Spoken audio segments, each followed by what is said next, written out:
প্রিয় অডিয়েন্স, এখন আমরা আছি আর্মি গলফ ক্লাব বাটিয়ারিতে।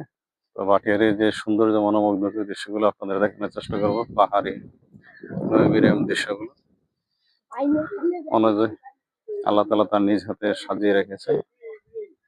প্রত্যেকটা জিনিস খুবই সুন্দর, পরিষ্কার পরিচ্ছন্ন, দেখার মতো জিনিস।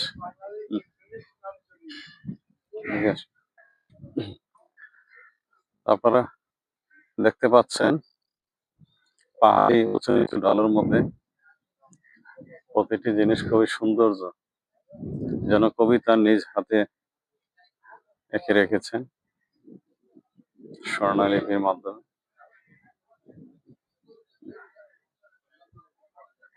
জুম করে ভাগে ভাগে একটু জুম টান দিয়ে ওই যে দূরের যে পাহাড় গুলো একটু জুম করে নিয়ে যাও